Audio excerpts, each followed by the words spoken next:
ng awit, magiging po sa nirender po na awit po ng Penuelo family. Praise God. Isa sa po sa mga natatandaan ko nung ako po ay kabataan. Bata pa naman.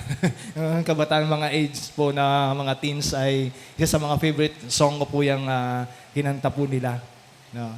Isa sa mga nag-challenge din po sa akin na I want to pass it on yung faith na meron ako sa aking mga kaibigan, sa aking pong mga mahal sa buhay at magiging po sa aking mga klase. And praise be to God po na still yung passion ko po sa mga kabataan because of yun nga po yung challenge to pass it on to others. And praise God at maraming salamat po sa Penuelo family for rendering po yung mensahe po ng awit na kanila pong hinanda para po sa Panginoon. Hey, good morning po! Ayan, so ngayon po ay nasa huling Sunday na po tayo ng June. Napakabilis po, no? Napakabilis ng araw. Kailan lang nagsimula ang klase ng ating mga grade schools. At ang college yata ay magsisimula pa lang. Pero purihin ang ating Panginoon dahil po still ang ating Diyos ay mabuti at tapat. Patuloy po na pinaparanas niya po sa atin ang kanyang kabutihan sa bawat araw, sa bawat mga naranasan po natin. No? Itong week lang ito talagang masyadong kumbaga, mabigat, hindi dahil po sa wala akong boses ng Sunday. Pero salamat po sa prayer po ninyo. Tinugon ng Panginoon na agad din po akong gumaling din. Ang Monday ay talagang tinamaan na ng lagnat. Pero praise be to God na pinagaling niya rin po agad dahil sa pag-change ng climate din natin. No?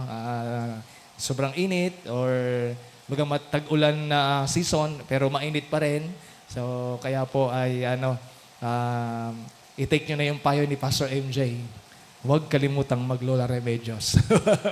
At anyway, praise God po sa kagalingan na binigay po ng Panginoon. At the Lord enable me na makapag-handle pa rin po tayo kahapon sa gawain niya sa Taekwondo Ministry and also sa ating pong workshop sa praise team at choir practice po.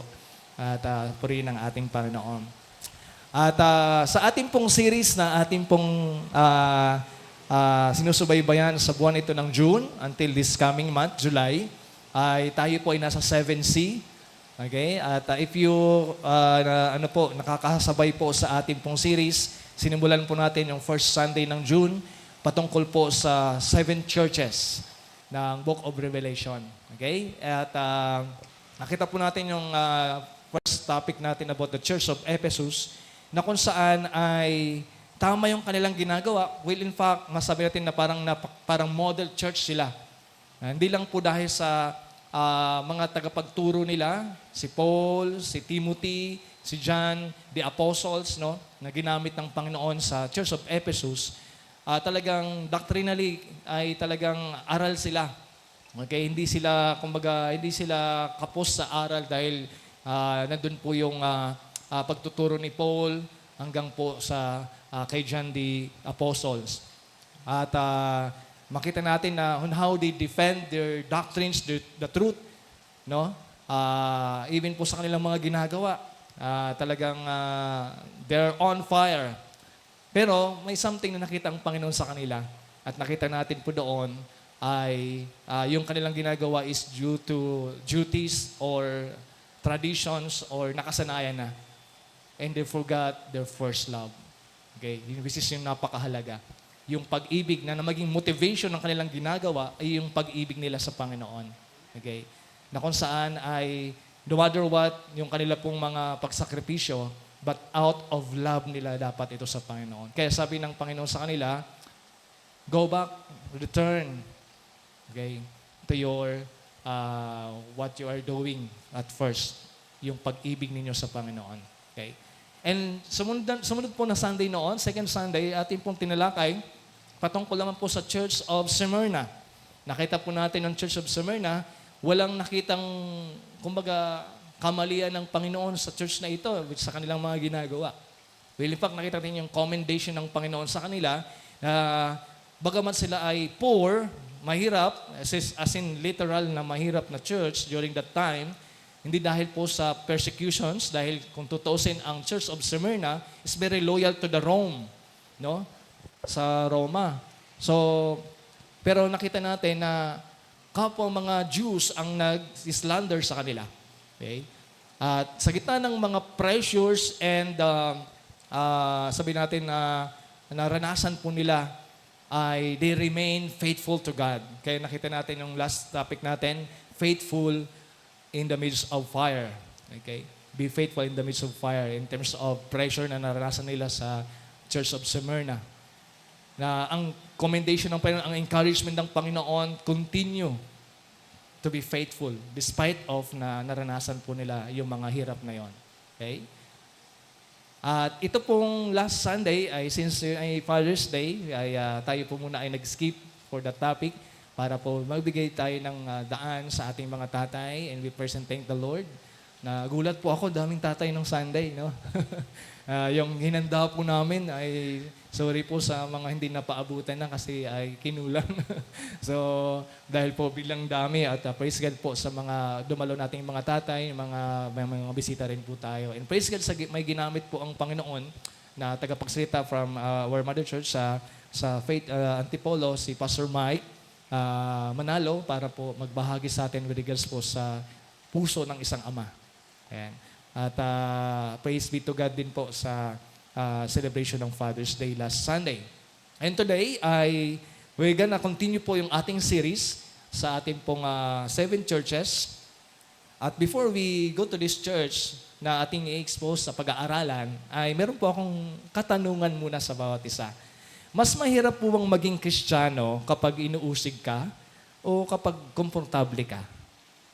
Sa tingin po kaya natin. Kahit di na po kayo magsalita, sa isip lang natin, mas mahirap bang maging Kristiyano kapag inuusig ka or may persecution o kapag komportable ka? Okay. Minsan po, mas delikado daw po yung comfort. Okay?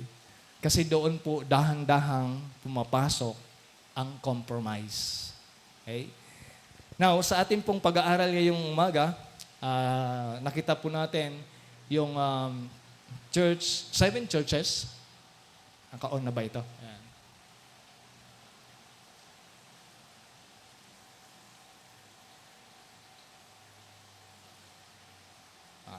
Ayaw talaga sa akin. Ayaw talaga sa akin makisama yung clicker. Ayan. Yung 7 churches ay nakita po natin yung Church of Ephesus. Kung sum up, makita po ninyo na sa baba yung Church of Ephesus, di ba? Paakyat tayo.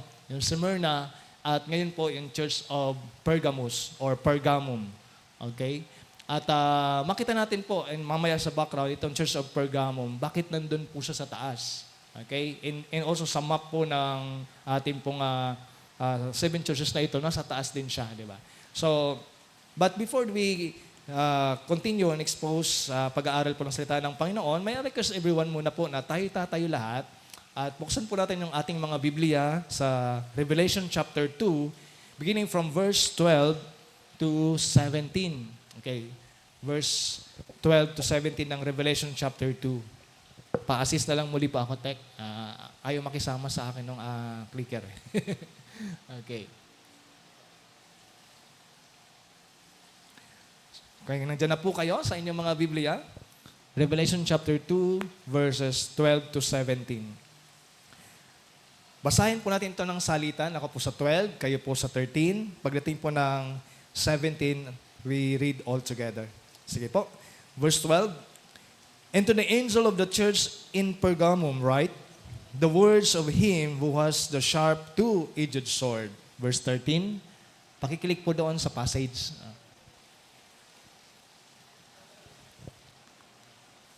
Sige po, pakibasa yung verse 13 sa inyo pong mga Biblia.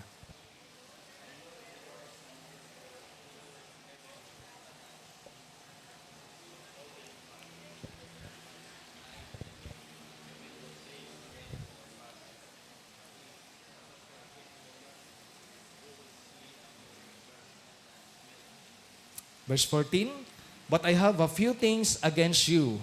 You have some there who hold the teaching of Balaam, who taught Balak to put a stumbling block before the sons of Israel, so that they might eat food sacrificed to idols and practice sexual immorality. Verse 15.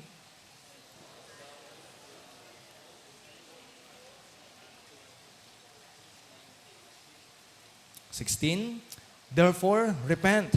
If not, I will come to you soon in war against them with the sword of my mouth. Altogether po, sa verse 17, begin. He who has an ear, let him hear what the Spirit says to the churches. To the one who conquers, I will give some of the hidden manna, and I will give him a white stone with a new name written on the stone that no one knows except the one who receive it. Purihin ng ating Panginoon sa pagkabasa ng kanyang salita. Tayo po muna ay humingi ng patnubay po sa Banal na Espiritu as we study sa ating pong passage ngayong umaga. And may the Lord give us wisdom sa ating pong pag-aaral ngayong umaga. Father God in heaven, salamat po sa malayang bansa namin na palagi pong kami ay makakapahayag, Panginoon, ng iyong salita publicly, and also hindi lang makapagpahayag kundi maibahagi rin sa iba. Panginoon, sa umaga pong ito, tinatagubilin po namin sa inyo ang aming pag-aaral. Despite of sa aming pong kapos na kaalaman, ina-acknowledge namin, Panginoon, na kayo po ang nagbibigay ng karunungan. Kayo nagbibigay, Panginoon, ng pagtuturo because we believe that your word is profitable for teaching and also for understanding sa buhay namin, Panginoon. And Lord, sa umagang pong ito, if any rebukes, if any teaching, if any truths ay mangyari na makita namin, maunawaan namin, if any encouragement, help us, Lord, to understand your word. Gamitin niyo lamang, Panginoon, ng iyong lingkod sa pagbabahagi ngayong umaga. May your servant, your mouthpiece, O God. But we acknowledge, O Holy Spirit, that you are our master teacher. Give us, Panginoon, ng pangunawa, karunungan to apply this sa aming buhay. Ito po ang aming dalangin sa pangalan ni Jesus. Amen. Makakaupo na po ang bawat isa. Thank you po. Now, before we go to this ating pong pag-aaral, I entitled God's Message this morning. Okay? Sumobra naman. Ayan. Standing firm in a time of compromise. Standing firm in a time of compromise.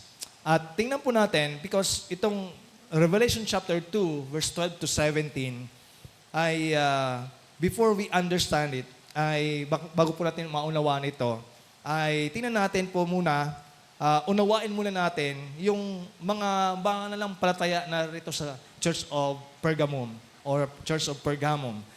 Because if we understand po yung Pergamum, yung kalalagayan ng church na ito, we will not fully, kung hindi natin maunawaan, we will not fully appreciate po, no? Kung hindi natin maunawaan yung kalagayan nila, sino ba sila, we will not fully understand or appreciate the pressure ng mga mananampalataya sa lugar na ito or sa church na ito ng Pergamum na kinakaharap nila every day. Okay? So, Pergamum was not an ordinary city. Okay? Tulad po ng aking pinakita dito sa map, nasa taas po ito, yung Pergamum. Okay? So, yung Ephesus, Smyrna, Pergamum. So, huwag niyong pansinin yung Patmos kasi hindi kasama sa 7 churches. Okay. So, makita po natin dyan na kung saan ay hindi siya ordinary city. Okay? It was considered one of the most important cities sa Asia Minor. Kung naalala niyo po, yung inaral natin yung Church of Ephesus, tinagurian siyang first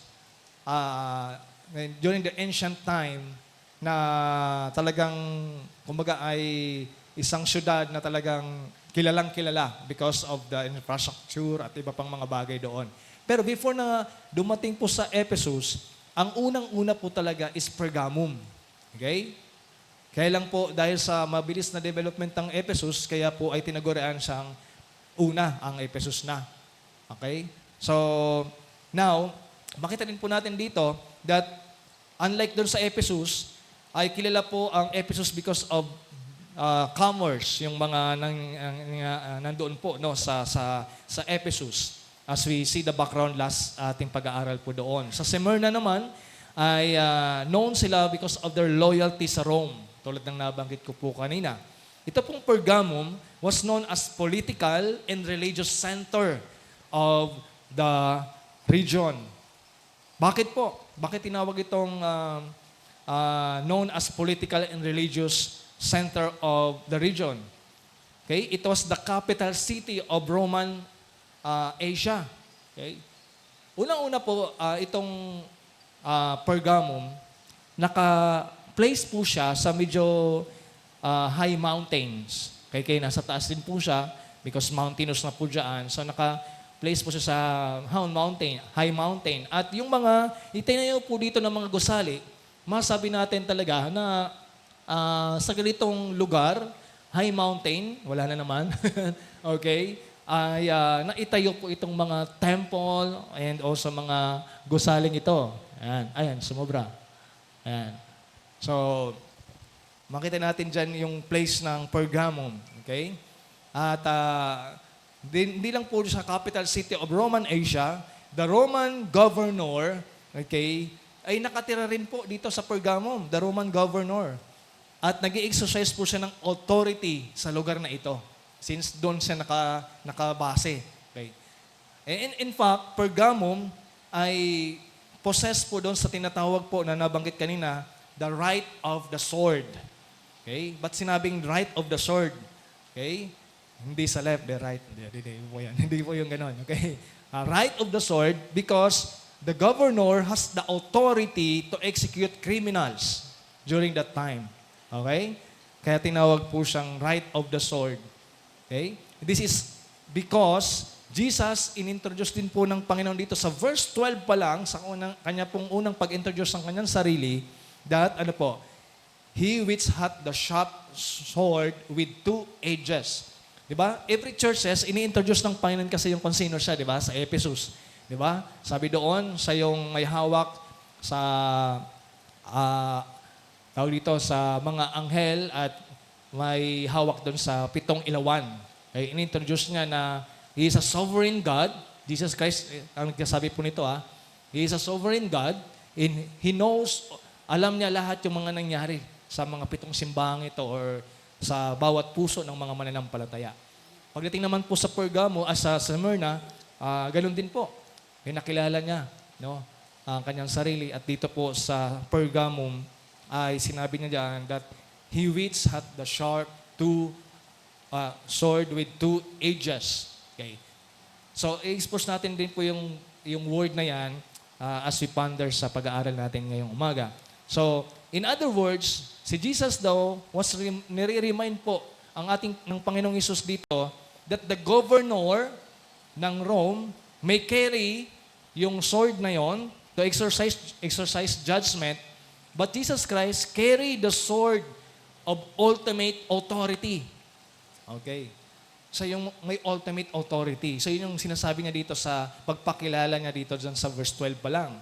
Okay? And throughout the city, ay makita natin po dito, ito pong tawag dyan, yung church, yung lugar ng Pergamum, okay, ay makita natin na not only a political center, but also a religious center. Bakit po religious center? Ito pong temple na yan, ay throughout the city, makita po natin, nakatayo yan, yung mga temple na ito, dedicated to pagan gods. Okay? At sino-sino po yung mga pagan gods ng Pergamum? Na talagang makita natin yung mga malalaking mga imahe dyan. Okay? Makita natin po dyan, yung sinabi dyan, yung introduction ng Panginoon, kung sino siya. Makita natin po dito sa Church of Pergamum or lugar ng Pergamum, hindi pa sa specific na church, kundi sa lugar ng Pergamum, ay makita natin po dyan yung si Zeus. Okay? Ito pong Zeus altar na ito, napakalaking altar para kay Zeus. Okay? Hindi lang man po yan, ibinoso kay Athena. Okay? Si Athena na isa sa mga gods or pagan gods po nila. Kay Dionysus. Si Dionysus din po, isa sa mga, ito pong sa kaliwa, isa sa mga pagan gods nila and also si Demeter. Isa sa mga pagans gods din po nila. And itong last po ay si Asclepius. Si Asclepius po, siguro makakakonek kayo dito, especially sa mga medical, may knowledge sa medical, Si Asclepius, nakita niyo po yung hawak niya na rod, na mayroong ahas na nakapaalupot. Doon po kinuha yung sign ng medical, di ba, sa mga nurses sa hospitals. Okay? Because si Asclepius is, gods of healing or gods of medicine. Okay? So, daan po yan sa Pergamum. Yun po yung mga gods po nila. Okay? The pagan gods po ng Pergamum. Now, makita po natin, wherever people look sa lugar na ito ng Pergamum, they were surrounded by idol worship. Okay? Because of those pagan gods. Hindi lang po yun, religion was deeply talagang nakaano na po sa lugar na ito, yung culture nila. Okay, yung religion. Makita rin natin yung mga businesses, even sa mga businesses, sa social gatherings, meron talaga makita ng mga pagan idols doon. Diba? Sa business nila, meron sigurong gumagano, no? Diba? Iba po yun. Okay. Meron pong mga pagan gods doon na nakalagay. Social gatherings, civil celebrations, meron din po. At bawat araw sa buhay nila ay talagang naka-incorporate, naka-connected yung pagan worship. Yung pagan worship. Okay?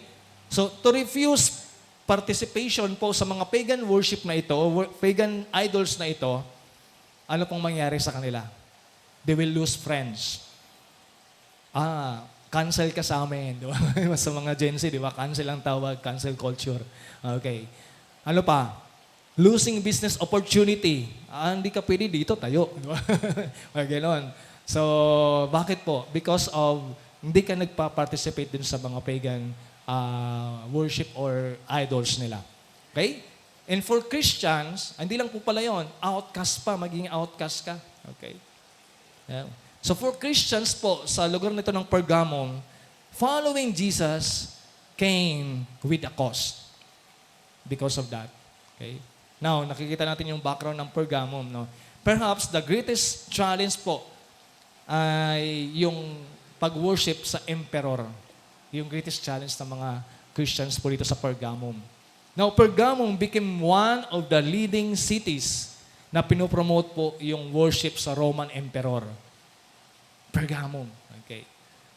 Kung doon sa Smyrna ay hindi na sila pinapa-attend or pinapa-required na dumalo sa Roman Emperor worship kasi hindi naman daw sila ng gugulo, so okay lang. Ito naman sa Pergamum, talagang kailangan silang mag-worship sa Roman Emperor. Okay?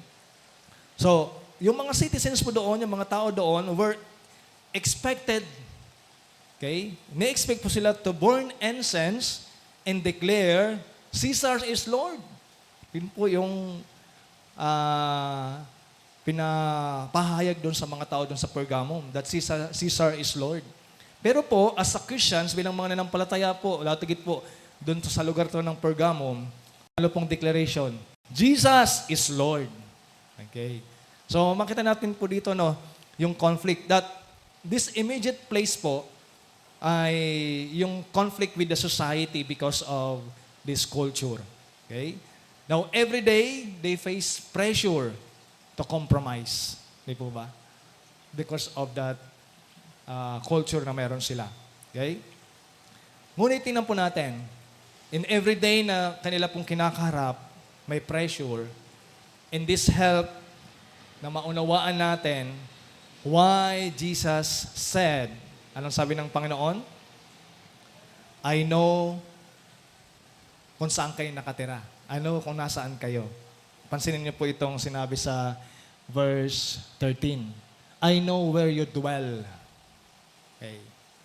Sabi niya, even where Satan's throne is. Sa other version, where Satan's seat is. Okay. Now, tingnan po natin, ano ibig sabihin ng Panginoong Hesus dito? Marami pong mga Bible scholars believe that refers po ito sa massive altar ni Zeus. Okay? Kaya tinawag na Satan's throne. Okay? At hindi lang po yun, yung mga massive altar nila na nakatayo doon sa high hill of this place na overlooking to the city, no? Yung kumbaga yung si Zeus, yung kanyang imahe naka-face to the city of Pergamum. Mataas, kitang-kita kapag nasa baba ka. Okay. So parang yun po yung paglalarawan, sabi ng mga ibang Bible scholars. The altar was shaped like a gigantic throne. Okay? Ang iba naman po mga Bible scholars nagsasabi that believe that was referring to the emperor worship. Okay? Na kung saan where Satan ay kumbaga ay sought to receive the worship. Okay? Alam naman natin, but pag pagan worship, it is satanic worship, no? Na supposed to be dapat belongs to God only. Okay? Now, still others nagsasabi rin po na it is a broader description daw po ng Pergamum dahil po sa mga nandoon na stronghold po ito ng spiritual darkness. Okay? Because of its idolatry. Na most hate ng Panginoon, di ba, yung idolatry. Okay? Even in the Old Testament. Now, makita natin ito, false religion, immorality, and opposition to Christ. Kaya tinawag kung saan si Satan daw, yung throne niya ay nandoon sa Pergamum. Okay? Now, Pergamum was a place where Satan's influence was deeply established dahil sa mga nandoon. Okay? And makita natin po dito, it was most spiritually hostile environment talaga. Bakit po? In the Roman world, dahil po sa mga nakalagay, minapractice, kultura ng Pergamum. Now, ito po sa aking pag-aaral is what amazes me. Okay? Jesus did not tell them, umalis na lang kayo dyan, mga believers sa Pergamum. Di ba? Kasi, grabe, nandiyan yung si Satan, yung throne, di ba? Sa lahat ng mga ginagawa nila, talagang mostly, imagine, di ba? Okay? Kung gano'n na yung kultura, nila na yung place mo, sa bawat paligid mo, mayroon pang persecutions because of dapat i-worship si Caesar. Diba? Alis na lang tayo dyan. Parang ganun po yung posibleng na maging mindset ng mga tao, mga mananampalataya doon. So hindi sinabi ng Panginoon na umalis na lang sila sa Pergamum. Hindi lang yan sinabi na pumunta na lang kayo sa mas safer siguro. Baba na lang kayo dito sa Smyrna. Hindi sinabi ng Panginoon yan eh. Okay? Instead, He commended them to remain faithful there. Okay? Maging tapat sila dyan. Okay? So, tingnan po natin as we continue, sapagkat because God does not always remove sa atin po yung mga difficulties, natigit po sa environment na kung saan man tayo, okay? Hindi agad-agad inaalis tayo doon ng Panginoon o inaalis ng Panginoon yon. But sometimes, He calls us to shine in them. Di po ba? To shine in them. Now, sa mga naninirahan po sa Pergamum today, kung paano po yung mga experience nila, and some of us also living in our Pergamum today. Di ba? Marami na po ngayon sa ating paligid, sa ating bansa, nagsama po tayo, na parang Pergamum na ba itong aking kinalalagyan sa trabaho ko, parang Pergamum na, grabe na yung talamak na yung compromise. Di ba? But anyway, perhaps sa ating mga workplaces, yung dishonesty is normal na lang, di ba? Sa pag-aaral, sa mga estudyante, yung mga youth tayo nandito, okay? Na yung environment, di ba, is talagang makita natin na minamak na yung katotohanan. Tigit yung mga nangyayari ngayon sa ating mga campuses, kung nabalitaan itong week lang na ito. Yeah. So, makita po natin, the challenge of Pergamum is still challenge din po of the church today. Okay. Kaya po, how can we remain faithful to Christ? in a compromising culture. Okay. Kaya po sa umagang ito, as we look at Christ's message to Pergamum, we discover three responses that every church, believers or corporate man as a church, must embrace. Okay. Natin pong panghawakan. Unang-una po sa verses 12 to 13, makita natin, we need first, okay, ayaw ba? Oh, sumobra yata. Ayan. We need to, okay. Yan. First responses by holding the truth. Okay. By holding the truth. So verse 12 to 13, makita natin po dyan, ayun. And to the angel of the church in Pergamum write, the words of him who has the sharp two-edged sword. Okay. So yung may mga guwit po dyan, who has the sharp two-edged sword, which is, kanina po in-explain natin yung bahaging ito na bakit sinabi ng Panginoon yung pag-introduce na sa kanyang sarili na sharp two-edged sword. Sa panahon po nila, the Roman governor, tulad lang aking nabanggit sa context po ng Pergamum, yung right of the sword is a power to execute, ang ibig sabihin. Power to execute. At yun po yung emperor ang gagawa. Pero sinabi ni Jesus po dyan, hindi ang Rome ang final authority. Ako, yan sabi ng Panginoon, si Jesus. Okay. Kaya yun po yung kanyang sinabi dyan. Then sinabi niya, sa verse 13, I know where you dwell. Okay. Kung saan where Satan's throne is. Meaning, ang Pergamum ay spiritual stronghold ng kasamaan. Idolatry at emperor worship ay norm na lang or normal na lang. Pero sa kabila po nito, sabi ng Panginoon sa verse 13, yet, nag-click. Yet, you hold fast. Nagulat ako. Okay, you hold fast. But yet, you hold fast my name. Sabi dyan. Kawawa yung clicker eh. Okay, anyway. So, makita natin dyan yung verse. Yet, you hold fast my name. Okay. So, ibig sabihin dito, yet you did not deny your faith sa akin. Sa yung sinasabi ng Panginoon dito. Okay? Na kahit nandyan kayo sa lugar na yan, grabe, talamahak yung ginagawa ng kaaway dyan, but yet you did not deny your faith. Yan sinasabi ng Panginoon dyan. Kahit may persecution, kahit may namatay, sino namatay? Sabi dyan, you did not deny my faith even in the days of Antipas, my faithful witness. Ngayon, who was Antipas? Sino ba si Antipas? Okay. Hindi si Antipas, ha? Si Antipas. Okay. So, tingnan natin po. Si Antipas, garalan ng taong ito kasi binanggit, ni special mention ni Jesus Christ dito si Antipas eh. So, the Bible does not tell much about Antipas. Wala tayong makitang background niya sa Bible kung sino siya, saan siya nagmula, anong occupation niya, ilang taon siya, family background, so wala tayong makita dyan. He belonged to the but it is certain po. Okay? It is certain that he belonged to Church of Pergamum. Okay? He was killed because of his faith. So, isa sa certain yon. Bakit siya na-mention ng Panginoon na pinatay siya dahil sa kanyang pananampalataya. Okay? At si Jesus, personally, in-honored siya. Minention siya dito. Okay? At honestly, siguro, it is enough na malaman natin kung sino si Antipas. Okay? Galing sa Church of Pergamum. Siya ay pinatay dahil sa kanyang pananampalataya at in-honor siya ng Panginoong Hesus. Okay? Now, maraming tao po, inaalala po o naaalala po yung mga accomplishment na ginawa ng isang tao. Right?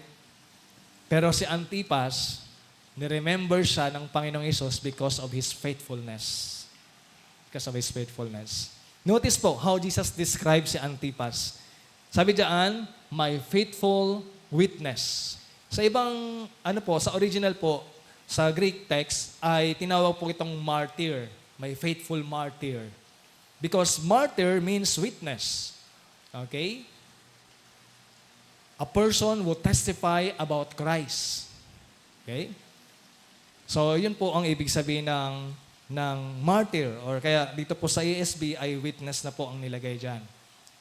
Now, Because so many believers po died for their testimony, okay, during that time, kaya yung word na martyr came to, na ibig sabihin, ay someone who dies for his faith. Okay, kaya tinawag po yung martyr, someone or believers who dies for their faith. Okay. So the only other person in Revelation po, alam nyo, na tinawag na faithful, the only one person in the book of Revelation na tinawag na faithful is Jesus Christ Himself. Okay. At makita po natin dito sa verse 13, no? Kung atin pong babasahin tong Revelation chapter 1 muna, verse 5. And from Jesus Christ, the faithful witness, the firstborn of the dead and the ruler of kings on earth, to Him who loved us and freed us from our sins by His blood. So yun po yung only na-mention din po, maliban kay Antipas, is Jesus Christ. Kaya tingnan po natin, in a parallel sa bagay na ito. Because Jesus is called the faithful witness, in Revelation chapter 2 verse 13, Antipas also is called my faithful witness or martyr. Okay? So, what's an honor kay Antipas, ano? Saying is, sinasabi ng Panginoon dito, that Jesus is saying this, kay Antipas, that Antipas live like me. Si Antipas namuhay tulad ni Jesus. Antipas remained faithful, just as remained Jesus Christ faithful to us. Okay? Kaya po, in principle, the greatest compliment, may iba na naman. Ay, the greatest compliment, a Christian can receive is to be described by Jesus as faithful. Tama po ba? Kaya nga po, sa heaven, yung ating pong hinihintay na marinig sa Panginoong Yesus well done, the good and faithful servant. Okay? The greatest compliment that Christian can receive is to be described by Jesus as faithful. Just like si Antipas. Tinawag in-honor siya ng Panginoon dito. Now, what happened kay Antipas? Bakit sa ganun na lamang in-honor ng Panginoong Yesus? The Bible does not give the details, no? However, early church traditions nagsasabi, si Antipas daw ay in-execute siya during a persecution sa Pergamum, Church of Pergamum. According sa tradition, ay nilagay daw po siya sa loob ng bronze bull. Okay? Kung nakita na kayo ng bull, no? Bronze bull na shinape doon sa altar at sinunog siyang buhay. Okay? So now, we cannot ma-verify po itong detail na ito of the tradition. But one thing is certain po, na pwede natin pong ano man yung talagang uri ng pagkamatay ni Antipas or paano siya pinatay. What is certain is this: Antipas paid for his faith with his life sa kanyang buhay. Ganun po siya naging tapat sa Panginoon. He refused to deny Christ. Okay? Now, in application, most believers today may never face martyrdom or mga pag-uusig na pwede tayong patayin. Okay? Especially sa atin dito sa Pilipinas. Hindi tayo nakakaranas ng ganon. Siguro may somewhere sa mga hindi pa ganon ang Christianism, no? Muslim countries, may nababalitaan tayo, pinugutan. Pero dito sa Pilipinas, hindi natin nararanasan yung martyrdom. But we face other pressure. Tama po ba? We face other pressure sa buhay. Pressure to stay silent about the biblical truth. Pressure to compromise convictions. Pressure to fit in with culture. Di ba, mga youth? Pressure tayo kasi pag di ako nakisama, masabihin ako or ka-cancel ako niyan. Okay? Di na kami friends. Okay? That's kind of pressure na pwedeng naranasan ng bawat isa sa atin. Okay? Now, the question is not, would I die for Christ? O ba'y kaya rin mamatay para kay Kristo?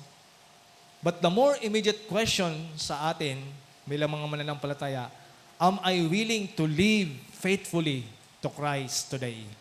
Ako ba ay willing na mamuhay, na mayroong pagtatapat sa Panginoon sa araw na ito? Many Christians says, I will die for Jesus. Diba? Tapang pa, no? May kwento niyan eh. Sabi niya, magmi-missionary po ako. Sabi nung pastor, o sige, ito muna pagawin mo bago ka maging missionary. Okay? So, tulog ka sa upuan, kain ka ng tuyo, ganyan. Okay? So, hindi siya tumuloy sa pag-missionary. Okay? Kasi kala niyang paglilingkod o pag-mission ay comfort. Okay? So, pinaranas mo sa kanya. No? So, yung mga bagay na uncomfortable. But ganun pa man, maraming nagsabi, I will die for Jesus. But the real challenge is, will I live for Jesus tomorrow? Sa trabaho, sa school, sa bahay? May kapamuhay ko kaya sa Kristo? Okay. Dapat it when nobody is watching. Okay.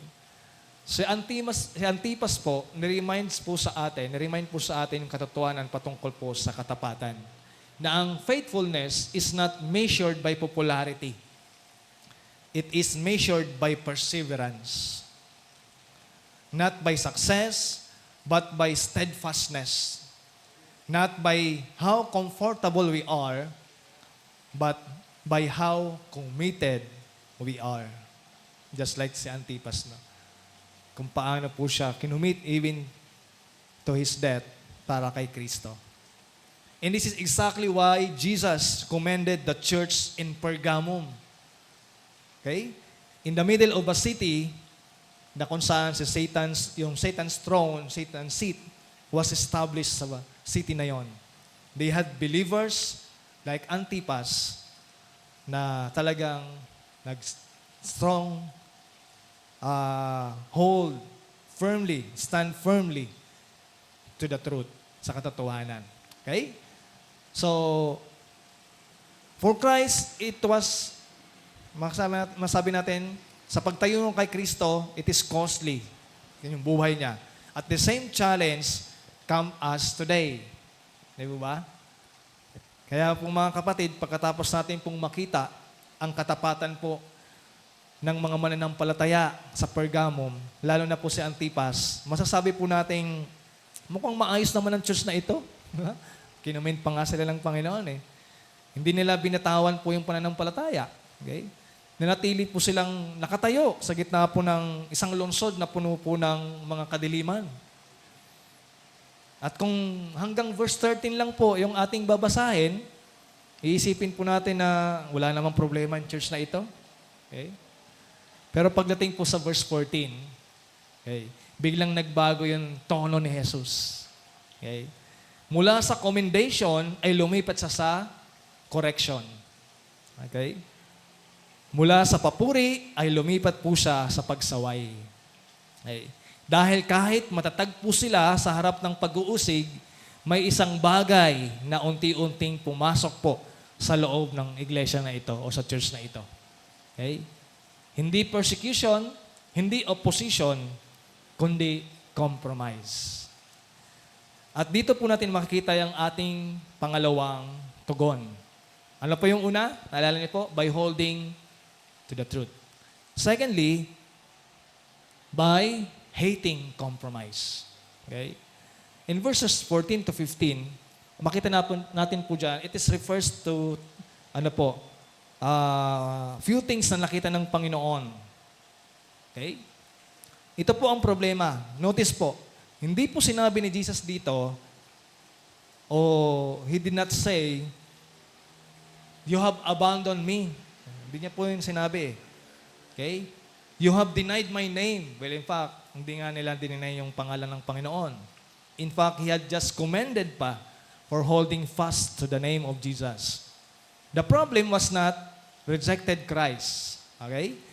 The problem was they were trying to follow Christ despite of the persecutions while accommodating the world. Okay? And that is compromise. Ngayon po, speaking of compromise, ano bang ibig sabihin ng compromise? What is compromise? Okay po? So, let's see ang ibig sabihin po ng compromise. Unang-una, compromise occurs when a believer or a church lowers God's standards in order to gain acceptance, comfort, or approval from the world. Take note, approval from the world. Okay? And ang iba nagsasabi rin po na ang compromise daw is this, is when the church becomes so much like the world, okay, that the world no longer notices a difference. Okay? Na hindi na nakikita ng mundo ang pagkakaiba ng church o ng believer, ng Kristiyano sa kamunduhan. Ayun na po yung ibig sabihin ng compromise. So Pergamum had not abandoned the truth. They had begun mixing truth with error. Okay po. So, tingnan po natin kasi dito sa verse, nabanggit po dito sa verse 14, itong ating pong titingnan, ayun, sumusobra talaga yung aking click. Di ko alam kung dito ba may error. Okay. So, nabanggit po dyan, who hold the teaching of Balaam. Okay? Tingnan po natin itong sinasabi ito. Jesus first mentioned the doctrine of Balaam, di ba? So, and it refers back sa Old Testament sa Numbers chapter 22 to 25. Ito po yung story ni Balaam. Okay? So, the story of Balaam, di na po natin basahin kasi mahabang chapter yan, 22 to 25. Pero, to make the story short sa context na ito, si Balak, na may Balak, si Balak, okay, ito po si Balak, king of Moab, ay gusto niya pong, i-destroy ang Israel. Okay? Kaya, hinard niya, ito kilala niyo siguro kung sino yung hinard niya, nirentahan niya, okay, yung, para i-curse po yung God's people, para sumpain yung Israel. Sino po yon? Si Balaam. Ayan. So, si Balaam. Okay. So, ngayon po, Balaam, hindi niya masumpa, hindi niya ma-curse kung saan yung mga taong biniles ni God. Okay? Since he could not destroy Israel from the outside, di ba? Isa sa mga familiar kayo siguro, mga bata sa story, kung nakwento na ng Sunday school natin ito, nung papunta si Balaam, di ba? Pinagpapalo niya yung donkey. ayaw musad nito, di ba? Hindi naman flat. Ay, muli yung flat. Okay, bakit? Kasi yung donkey nakakita ng angel, di ba? So, isa sa mga kwento po yun ni Balaam. Okay. So, si Balaam, yung strategy niya, instead na hindi nila masumpa itong God's people na pinagpala ng Panginoon, the Israel, instead of attacking Israel directly, he encouraged compromise. Yun yung ginawa niya, yung strategy ni Balaam. Okay? The Moabite women tinempt yung mga Israelites men. Okay? To participate po sa pagan immorality, pagan worship.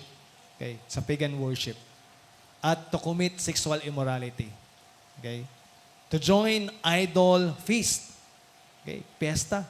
Okay? At ano pa? Dahil sa bagay na ito po, Israel fell into sin. Yung ginawang strategy ni Balaam. Okay? So, in principle, makita natin po that what enemies could not accomplish through persecution, they accomplish through temptation. Di ba? That's like sa ginawa ni Balaam. So, Satan, often po, madalas po, nag-changes na ng strategy. Kung hindi ka man madala sa strategy na sa pera, sa iba naman. Okay?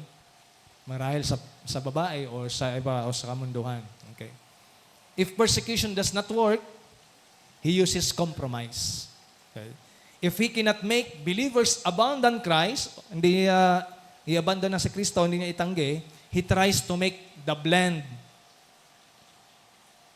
in sa mundo. Okay? Yun po yung strategy ni Satan. Okay? Kaya kailangan tayong maging vigilant po doon. Okay? Now, the devil failed to destroy the church from the outside, so he tried to corrupt it from the inside. Okay. Kaya po, dito ay sinabi po na some of you, okay, ay nagpa-participate kayo doon sa ni Balaam or mga nasilo strategy ni Balaam. Okay. Which is sinasabi ng Panginoon dito, yung mga silo ng kaaway to compromise. Okay? And take note, mayroon pa po siyang sinabi dyan. Yung sinabi doon sa verse, yung mga Nicolaitans, na nabanggitin po ito sa Church of Ephesus, di ba? Na kung saan ang sabi ng Panginoon, dahil sa pag-hold nila sa katotohanan, sa truth ng mga Church of Ephesus, na hindi nyo tinatanggap ang katuroan ng mga Nicolaitans. Dito naman, sinasabi ng Panginoon, some of you, tinatanggap, pinapractice, nagpa-participate sa teaching ng Nicolaitans. Now, the question is, who were the Nicolaitans? Sino ba itong mga Nicolaitans na ito? Ang kukulit, di ba? Okay. Sino ba sila? Jesus also mentioned po the doctrine of the Nicolaitans. So, we do not have many historical details po kay Nicolaitans, but in the early church, yung mga writers po give us enough information to understand the issue dito po sa teaching of Nicolaitans. Ano po ba yung kanilang mga ginawa? The Nicolaitans apparently taught that the Christians, yung mga mananampalataya, could participate daw in pagan culture without spiritual consequences. Pwede kayong mag-participate sa mga pagan culture. One of the pagan culture, yung mga feast, di ba?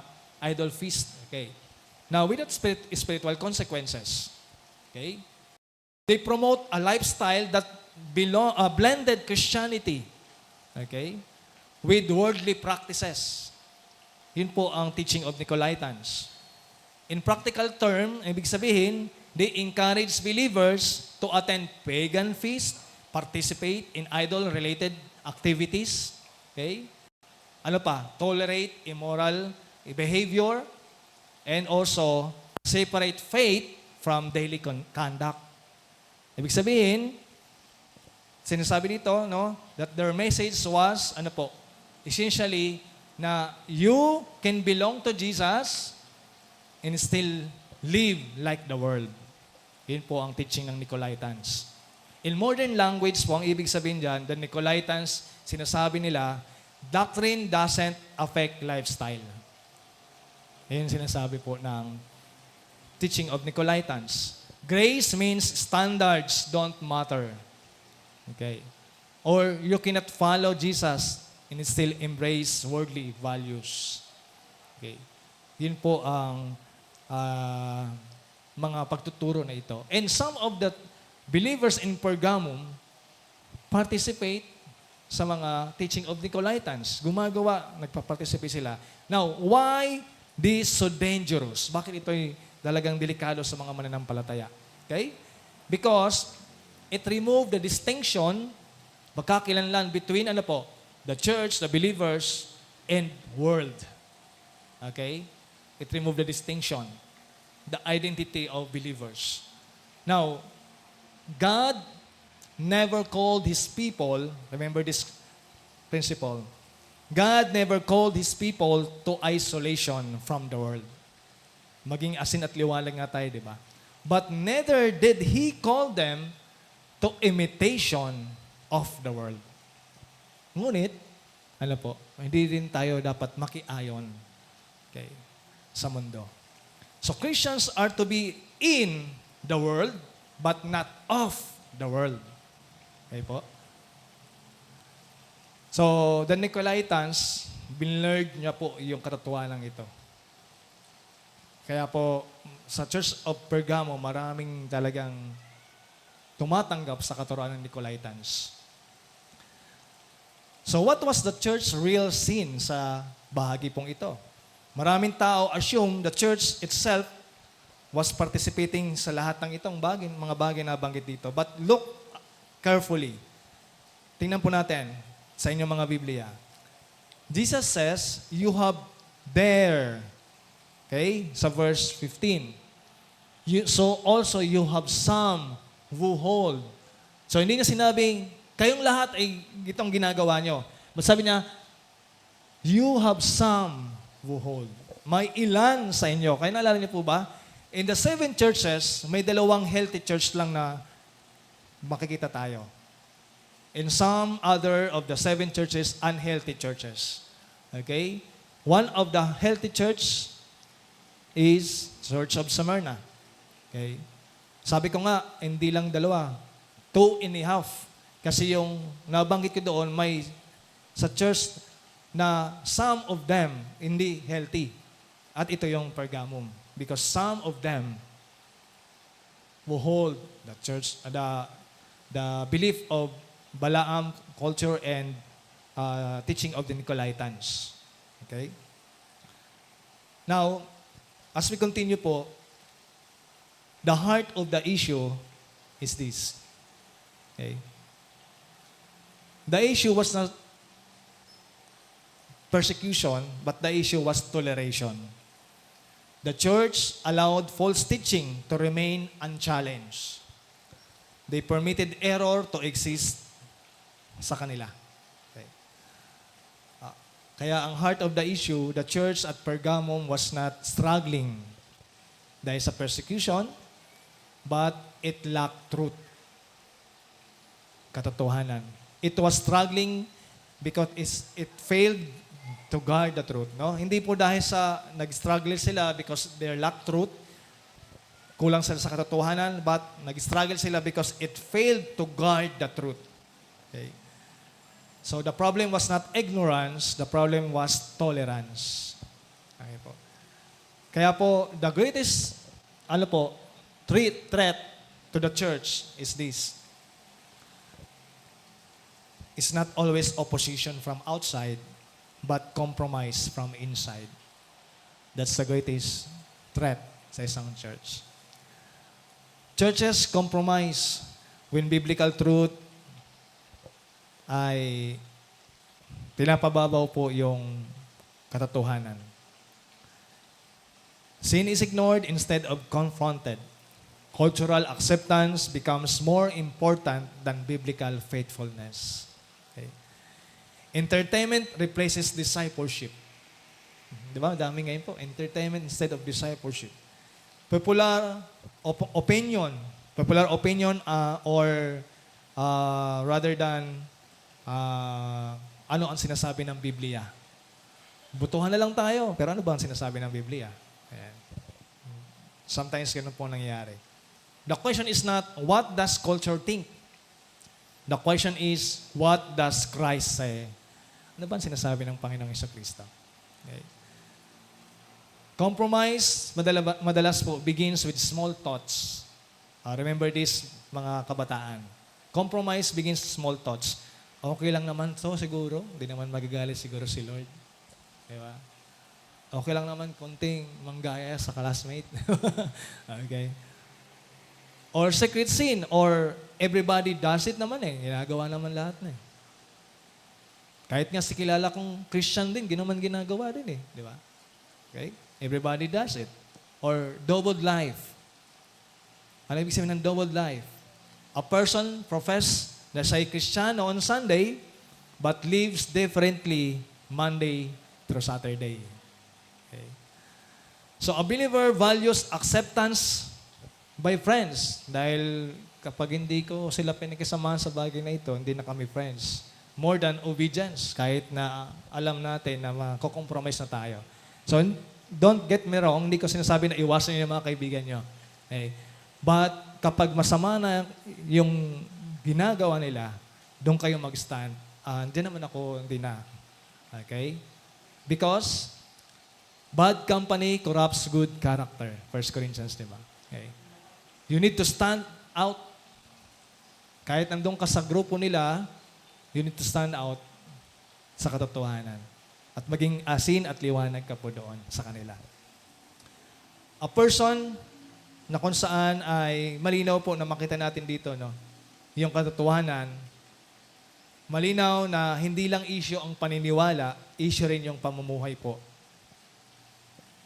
ng mga mananampalatayang ito. Now the question is, ano ang gagawin po natin kapag may compromise na sa puso natin? Let us check sa bagay na ito. Anong gagawin natin kapag may compromise na? Tingnan po natin ang sinabi sa third and last point natin. Ayun na naman. Okay. Pag ayaw po, paano na agad? Yan. So, by heeding Christ's call. Okay. Ito po ang ating kailangan gawin. By heeding Christ's call. Ano bang panawagan ng Panginoon sa Church of Pergamum?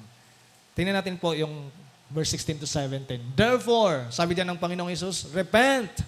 Okay. So, doon muna tayo mag-pause. Ano po ang panawagan niya? Yung Christ call, repent. Okay? Hindi po sinabi ni Jesus na, sige, adjust mo na lang yung buhay mo, yung time mo. No. Sinabi niya, repent. Meaning, turning away from sin. Return to obedience. Okay? So, kapag hindi po ito ang ginawa natin, nagbigay ng warning din si Jesus. Ano yung warning niya? If you did not repent, I will come to you soon and war against them with the sword of my mouth. With the sword of my mouth. Medyo ako dito natagalan sa pag-aaral ko po, pero praise God sa wisdom at sa mga resources na ginamit niya para po makita natin yung anong ibig sabihin ng Panginoon dito. Because many people ask, how can Jesus fight against His own church? He loved the church eh. He gave His life for the church. Pero how can Jesus fight against His own church? Okay. So to understand po itong katotohanan ito, we need to look at the context. Tingnan po natin yung context. Okay? Because sinasabi niya dito that Jesus is speaking, ano po? Jesus is speaking as the righteous judge dito sa verse 12 na ito. Makita natin din sa verse 12. Balikan natin yung verse 12. And to the angel of the church in Pergamum write, the swords of him who has the sharp two-edged sword. So you may go it na sword. Yung sword po, o espada, symbolizes po His authority. Okay? It's the sword, His authority. His truth, His judgment. Okay? So the same Jesus who saves also, He is the same Jesus who judges. Okay? The same Savior who extend grace is the same Jesus who confront sin. Okay? And sometimes, kapag in-emphasize po natin only yung love ni Christ at kinalimutan natin yung holiness niya, ay makakaroon po tayo dito ng magkakamali. Okay? But Revelation reminds us that Jesus is both, Savior and Judge, Lamb and King. Okay po? So nakita natin yon. Pangalawa, hindi lang po Jesus is speaking as the righteous judge, but also Christ warns of divine discipline. Okay? Yung praise po sinabi sa verse 16, nasabi niya, I will come to you soon in war against them. Okay? Does not primarily, ibig sabihin po, lose your salvation. So hindi po salvation ang tinutukoy po dito ha. Okay? Rather, it refers to Christ's disciplinary judgment. Okay po? Upon sa mga nagpipersist ng rebellion or hindi nagre-repent. Okay. So Jesus as God's discipline, Israel. Hindi po ba? Nakita natin yan sa history ng Israel in the Old Testament when they tolerated idolatry. Okay. Jesus warns the church that He will discipline those who refuse to repent. Okay. Kaya po in principle, Jesus or grace, okay, ignored. Okay. Grace ignored eventually becomes discipline experience. Okay.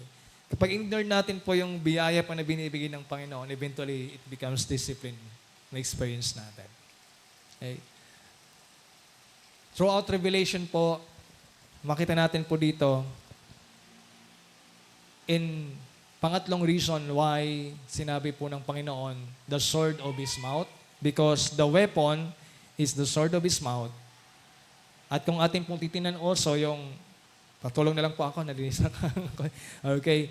the yung bagay po dito, notice carefully that Jesus does not say, I will fight against them with a literal sword. Hindi niya sinabing, pupunta ako with a literal sword, ay akin silang lalabanan or at begin at war in them. He says, with the sword of my mouth. Okay? Yun yung sinabi niya, sword of my mouth. So throughout Revelation, the sword comings from Christ's mouth. Okay? At yung Christ's mouth na ito, it represents, next na po. Okay? Yung area na ito is about His word, His authority, and His pronouncement of judgment.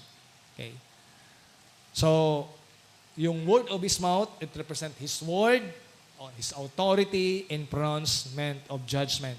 Because yung salita ng Panginoon, His word, exposes sin, rebukes error, di ba? Sabi sa 2 Timothy, I think, that the word of God is profitable for correction, for reproof, for doctrines, for correcting error, for condemning false teaching, and also for bringing conviction sa buhay ng bawat isa po sa atin. Okay. Kaya po, in principle, next slide, the word we refuse to obey today may become the word that confronts us tomorrow. Okay. Bakit po? Kasi napakahalaga po na we take heed to the word of God, to obey today. Especially kapag ang salita ng Diyos po ay nag-warning sa atin. Okay? And lastly, the warnings is actually, next slide, an act of mercy. Okay? So notice po, it's a beautiful thing na makita natin dito. Before Jesus fight against them, dun sa mga nagpapatuloy sa rebellion kay Jesus Christ, He first says, repent. Di ba? So the warning comes before the judgment. The correction comes before the discipline. The invitation comes before confrontation. So hindi niya mo agad confrontation before invitation. Hindi baliktad. Invitation comes before the confrontation. And this reveal po sa puso ng Diyos. Ganito ang ating Panginoong Hesus. At dito po ako talagang grabe yung aking pong pasasalamat sa Panginoon. Because before His judgment come, He gives warning before the judgment. Correction comes before the discipline. Invitation comes before confrontation. Okay. And Jesus would rather restore than discipline. Jesus wants us to restore than discipline. Take note of that. He would rather forgive than judge. Okay. And He would rather welcome back a repentant believer than confront a rebellious one. Confront a rebellious one. Yun po ang gusto ng Panginoon. So as a church that tolerate false doctrine, unrepentant sin, and worldly compromise, cannot expect po yung pagpapala ng Panginoon. Okay. There comes a point when Christ Himself intervene po para makita natin yung katotohanan ito.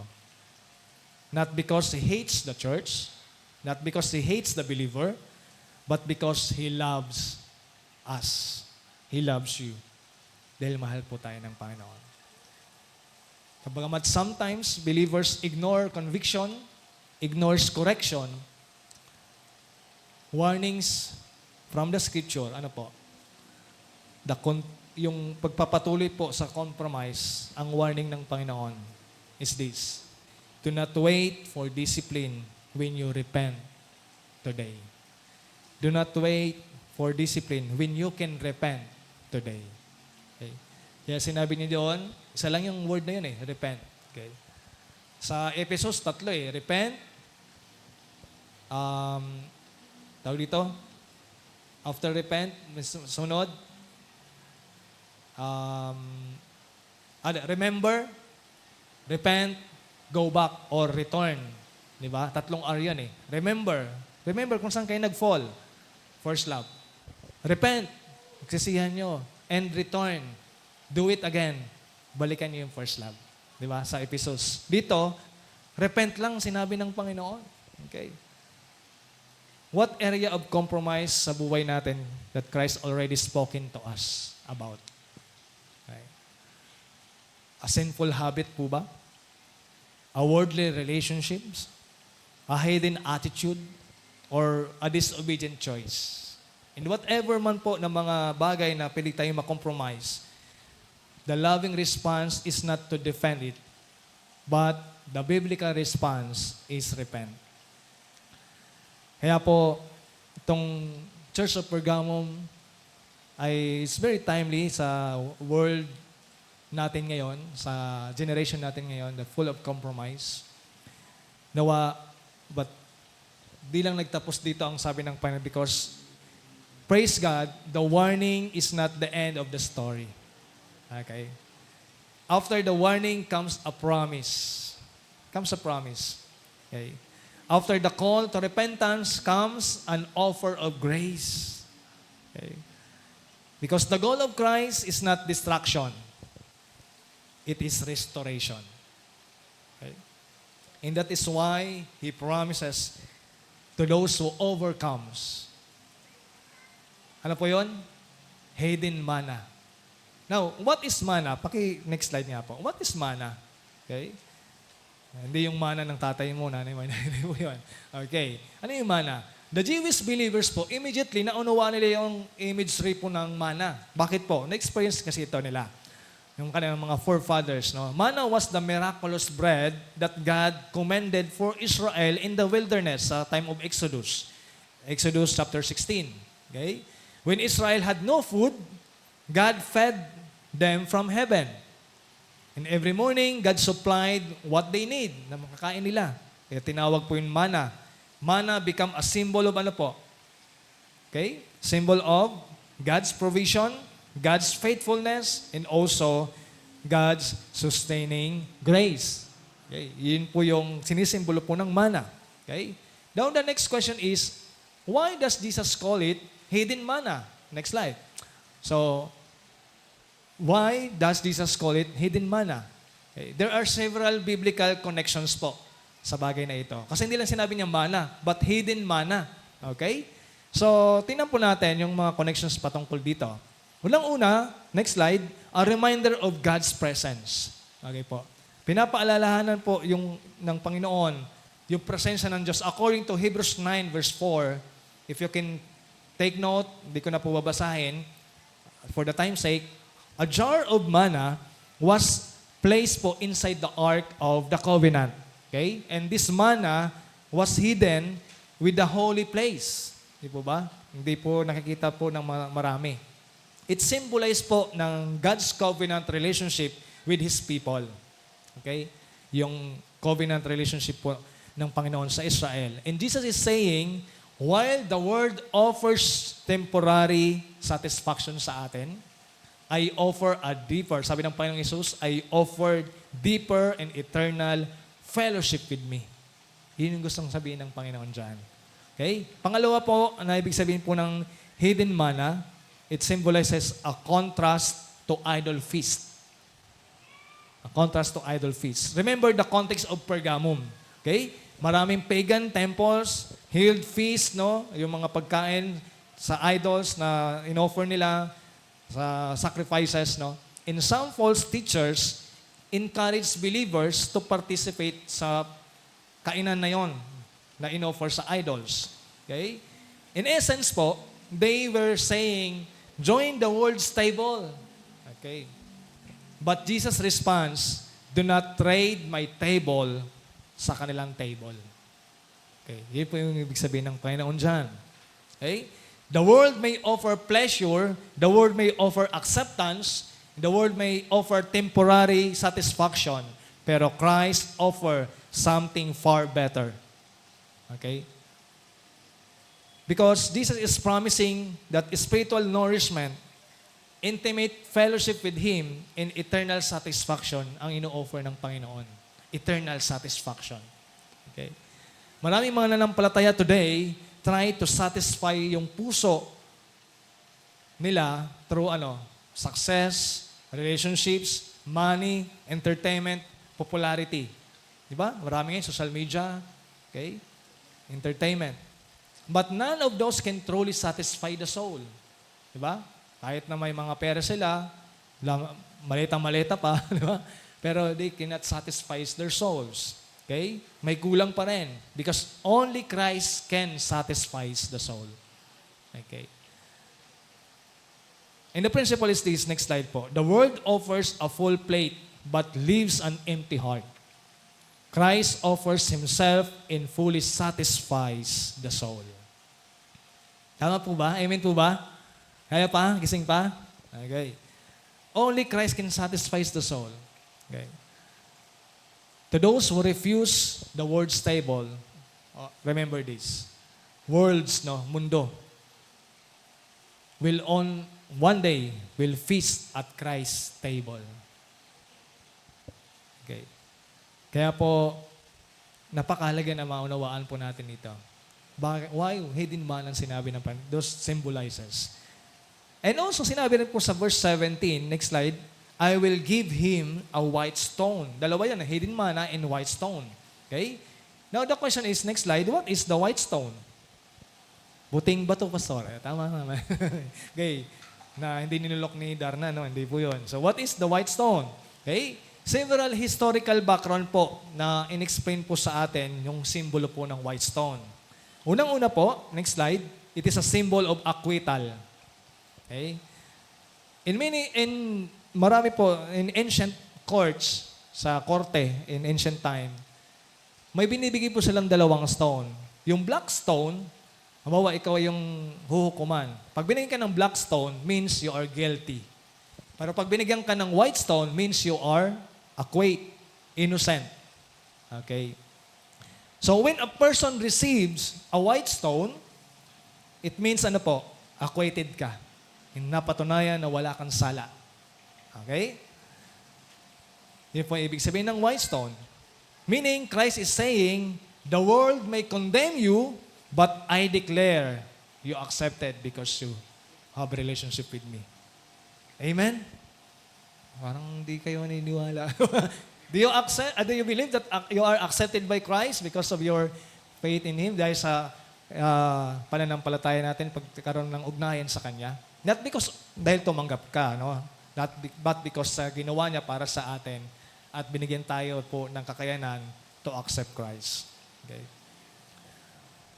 Now, the world may reject believers. Maraming bagay. Sa society, pwede tayong imak sa ating pananampalataya. But the verdict that matters most comes from Christ. Okay? Kaya po in principle, next slide, it is better to be rejected by the world and accepted by Christ than accepted by the world and rejected by Christ. Remember this principle. Lord, whatever man na pwede kong kaharapin in the future, sa pag-aaral ko or sa trabaho ko, na pressure or pwede akong makakommit ng compromise, it is better to be rejected by the world. Tinanggal ka kasi gumagawa ka ng tama. May ganung company na gumawa ka ng tama, ikaw pinatanggal. Okay. It's better to be rejected by the world and accepted by Christ rather than accepted by the world and rejected by Christ. Because, mga kapatid, napakahalaga po yung ating pong pagtatapat sa Kanya. And next slide po, next symbol, it is a symbol of invitation. Okay? White stones ay nagsisilbi po ito na ginagamit na isang admission tickets. Diba? Pag binigyan ka ng white stone, sasabihin sa'yo, imbitahan kita sa kasal ko ha. Ayan, white stone. Yan, invitation ha. Kailan kaya yun? Okay. So, tickets to special celebrations sa banquets, no? Pag binigyan ka ng white stones, no? So, the holder of the stone had the right to enter. Diba? Pag ka na sa handaan, pakita mo yung white stone, pasok po kayo. You have the right to enter. Okay. Meaning, Jesus may be, promising entrance into His eternal kingdom. Okay? And fellowship with Him. So, the believer belongs to Him forever.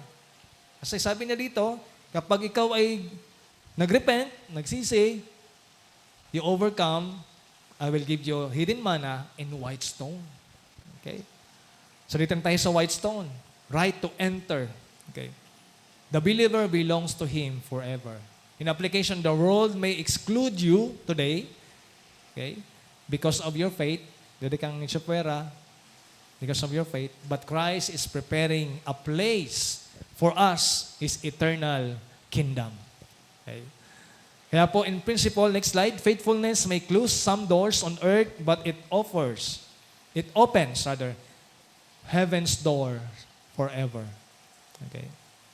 Kaya po, in third and last symbol na pwede natin makita dyan, it's symbol of new identity. Okay? Sabi mo ng verse 17, next slide, with a new name, written on the stone that no one knows except the one who received it. Ba't kaya sinabi ng Panginoon dyan, with a new name? Okay? In Scripture po, a new name, madalas po, it signifies, next slide, new identity. Okay? New relationships. New purpose. Whitestone, it signifies po. Example po dyan, si Abraham. Before siya naging Abraham muna siya, di ba? Abram to Abraham. New identity. New name. Jacob, it becomes Israel. Di po ba? New name. Simon, it becomes Peter. From fishermen to become fishers of men. New identity. Okay? Now, Jesus is saying po dito that you are no longer defined by your past. Listen to this. You are not no longer defined by your past. Your past failures, your past world levels bilang makasalanan. But you give us a new name, you belong to Jesus. Okay? You belong to Jesus. And this new name speaks of personal and intimate relationship with Christ. Praise God to this. Marami pong tao ngayon, define themselves through their past mistakes, their failures, their wounds. Okay? But Christ gives new identity po sa buhay natin. The last principle na tingnan po natin ngayong umaga, next slide. The world labels you by what you've done. Christ identifies you by whose you are. Sino na nasa sa atin ngayon? Okay. Kaya po, notice po, perfectly po, in-address po dito ng Panginoon sa Church of Pergamum na kung saan Pergamum offered idol feast, Jesus offers hidden manna. Pergamum offers social acceptance, but Jesus offers a white stone of acceptance. Okay? Pergamum offered identity through emperor worship, but Jesus offers a new name in eternal identity. Okay. In other words, next slide, do not compromise for what the world offers because what Christ offers is infinitely better. Infinitely better. Okay. Kaya po bilang mga mananampalataya, look at this, the believers in Pergamum were being tempted to choose between temporary acceptance or eternal reward. Cultural approval or Christ, approval. The world stable or Christ stable. Kaya po, sa umagang ito, sinasabi ng Panginoon sa atin, if you remain faithful to me, I will give you what the world can never provide. Can never provide. Okay. At yung pinrovide po ng Panginoon sa atin na hindi mapoprovide ng mundo, ng pera, at ano pa mang yaman ng mundong ito, is your salvation. Yung kaligtasan na meron tayo. The reward of compromise are temporary, but the reward of Christ are eternal. Kaya po, next slide, last slide na po, never trade eternal treasures for temporary pleasures. This is the God's message po sa umagang ito. Nawa po, tulad ng ating Panginoong Hesus, hindi po siya nag-compromise, hindi siya umatras, naging faithful po siya hanggang doon sa cross ng Calvary para po iligtas tayo. Okay? Hawakan po natin ang katotohanan ito. Labanan po natin yung compromise sa gitna ng compromising world sa ngayon. At sumunod po tayo kay Kristo. Amen po ba? Amen. Tayo po ay manalangin. Let's pray. Father God in heaven, kami po ay nagpapasalamat sa iyong salita. Salamat sa paalala, salamat Panginoon sa katotohanan. Patawarin niyo po kami sa mga pagkakataon na kami po ay nagkakaroon po ng compromise. Tulungan niyo po kami na hindi lang pong maging matibay sa paniniwala, kundi maging malinis sa pamumuhay.